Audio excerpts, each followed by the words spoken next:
Tridents Eesti motokrossi meistrivõistluste teisel päeval tulid starti Hartwall Jaffa 65 kuupsentimeetrit, quadracerid, quad 100 ja 200 ning külgvankrid. Kuid päeva vaieldamatult üks põnevamaid ja oodatumaid starte oli MX Open, kus olid siis koos MX1 ja MX2 klassi parimad pojad.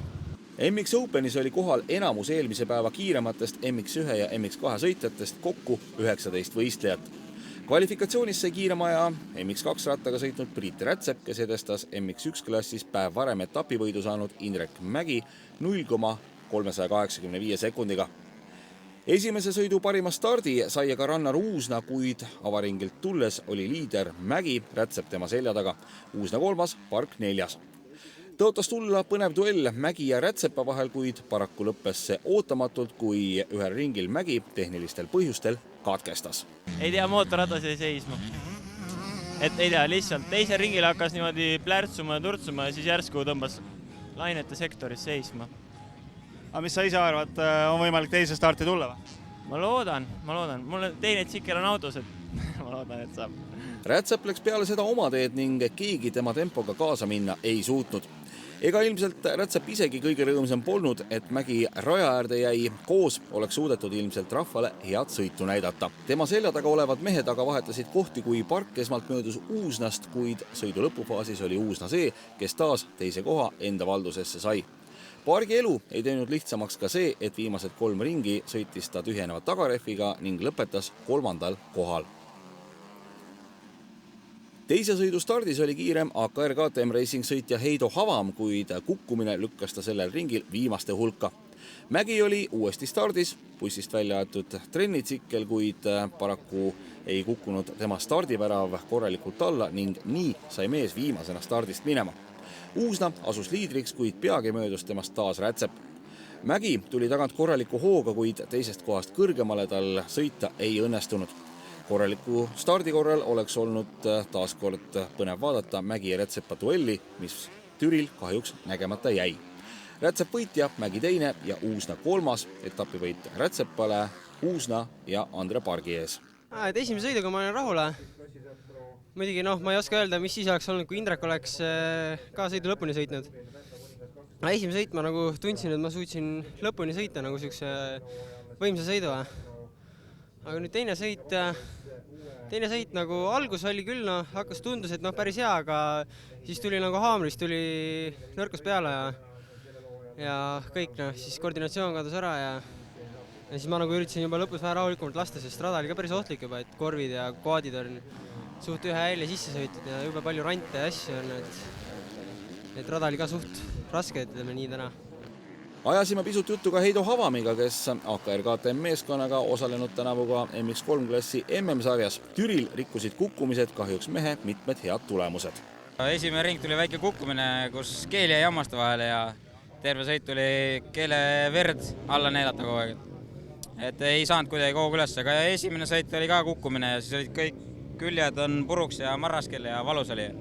Et võib tegelikult kokkuvõttes rahule jääda, et seisan 2 jala peale. MX Open meistrivõistluste liider on Rätsep, 2. Uusna ja 3. Jüri Triisa. Hartwall Jaffa 65 kuupsentimeetrit klassis oli oodata Jan Jakobsoni ja Tamur Talviku kahevõitlust. Need 2 poissi pääsesidki eest minema, kuid peagi seisis Jakobson silmitsi probleemidega. Rajalt väljasõit ja tagaratta vahele kinni jäänud turvaaed võtsid noorel mehel hoo maha ning Talviku pääses ees minema. Talvikule kindel võit, Jakobson 2. ja 3. sõitis ennast avasõidus Kristo Tarasov. Ka teises sõidus tegi Talviku veatu sõidu ning võttis teise sõiduvõiduga etapivõidu. Jakobson pani paar korda külje maha ning lõpetas taas 2. 3. oli jällegi Tarasov ning nii jagasid samad mehed ära ka poodiumi 3 esimest kohta. Meistrisarja arvestuses on Talvikul ja Jakobsonil võrdne arv punkte, 3. on Tarasov. Külgvankrites olid kohal avaetapi kiiremad mehed Arnolds ja Kints Siilis Lätist, kuid teise etapi sündmused näitasid, et lätlased polnud sugugi löömatud. Gert Varik ja Erki Kõiv hoidsid ennast hästi lätlaste tuules ja järjekordsel ringil suutsid lätlased ka selja taha jätta. Läti sõitjad kukkusid konkurentsist lõplikult, kui lõhkusid tagarehvi ning ei keeranud õigel ajal tehnilisse boksi. Üks ring katkis rehviga ning nii olid mehed võistlejate rivi lõpus. Teisele kohale sõitsid end Tanel Reesna ja Tanel Kõiv, kes edestasid finišijoonel 0,8 sekundiga Margo Sonni ja Artur Lambotit. Teises sõidus jätkasid Varik Kõiv sellega, mis esimeses pooleli jäi, asudes taas liidri kohale, kuid siis oli näha, et meeste tempo langeb ning siilised pääsesid neist mööda ja võitsid sõidu. Variku Kõivu teist kohta ei vääranud enam miski, nende selja taga vahetusid aga kohad mitmel korral, sest raske rada ja taas kuumemaks muutunud ilm pani sõitjad tõsiselt proovile. Ning taas suutsid endale 3. koha vormistada Sonja Lambot. Varikul oli aga põhjust etapiga rahule jääda, lätlased olid selja taga ning kuigi teises sõidus lõppes meeste jaks, on mehed siiski meistrisarja liidrid. Teine sõit saime ka sõiduga mööda, aga siis tuli väss peale. Võib-olla oleks pingutanud, aga korvikutt oli ju esimest sõidust nii väsinud, et eks siin räigelt raske ka seanud silmaga. Kuidas see rada korvidel on? Rets. See on ikka jõhker, mis nad selle rajaga teinud on. Seal on mingid laineid asju, kõiki asju, raske on. Korvil on eriti raske. Etapi kokkuvõttes said Variku ja Kõivu ning Sonn Lamboti järel 3. koha Reesna ja Kõiv. Varik Kõiv tõusid meistrisarjas liidri kohale, siilised kukkusid teiseks ning Reesna ja Kõiv on 3. Enne kui läheme edasi järgmiste sündmustega, vaatame, kuidas on krossimehed ette valmistunud kuuma ilmaga sõitmiseks, kus vedelikukadu on väga suur. Selle meeletu kuumusega on sõitjatel vedeliku tarbimine äärmiselt oluline ning paljud neist kannavad kaasas ka sellist vedeliku kotti ning Jüri Triisa hea meelega natukene selgitab meile ka, et millega siin tegu on. See on nüüd sinu oma, see käib siia kaelakaitsme külge, eks ole? Just, see käib siis kaelakaitsme külge, siuke kott on, siia läheb pool liitrit vett sisse või paned mida iganes seda panna, mulle meeldib vesi kõige rohkem. Ja siis on kiivri küljes on niuke junn, niuke asi, siis ja siin on see otsikus see jood. Et kui sa selle kaela paned, siis on see käib kergesti. Ja lükkad selle siia taha kinni ja ongi olemas. Et siuks ilmaks nagu täna on see asendamatu asi. No sa pool liitrit ütlesid, et läheb sisse, esimene sõitel läbi, palju sa ära jõid? Kõik, jäi natukene puudu ka. Sest see jube hea värskendab on see, vahepeal pritsid seda näkku või iganes, see tõmbab värskeks kohe, külm vesi. Quadraceritel oli võitmatu soomlane Olli Koskela, kellele ka kindel etapivõit. Avasõidu stardis said tagasilöögi 2 kiiret meest. Kait Kompus jäi stardijoonele toppama ja Kaspar Kangur takerdus avakurvi.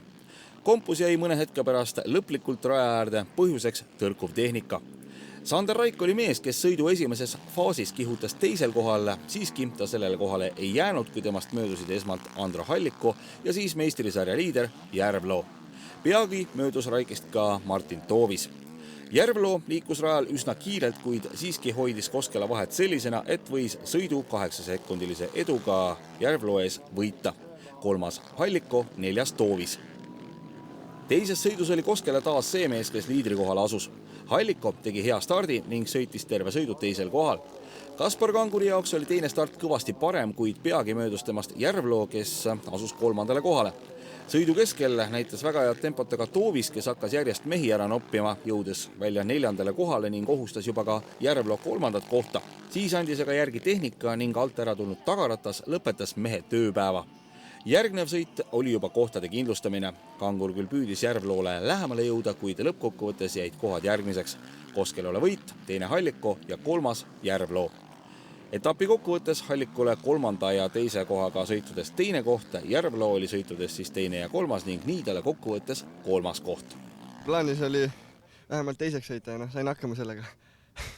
Kuna 6 aega trenni pole teinud, siis selle aja kohta väga hea, ma arvan.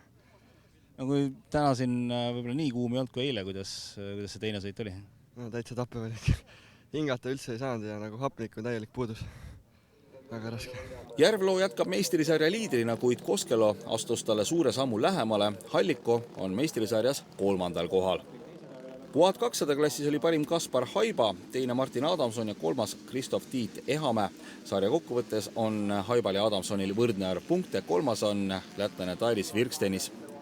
Quad 100 arvestuses tuli võitjaks Jens Lootus, teine Kevin Saar ja 3. oli Patrik Kurvits. Sarja liider on Saar, teine Lootus ja 3. samuti Kurvits. Tridents Eesti motokrossi meistrivõistluste 3. etapp sõidetakse 23. ja 24. juulil Jõgeva lähedal Linnamäe krossirajal.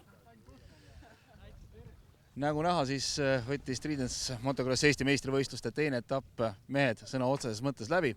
Meie sellega siit tänaseks ka lõpetame ja kohtume juba uues saates. Kõike head!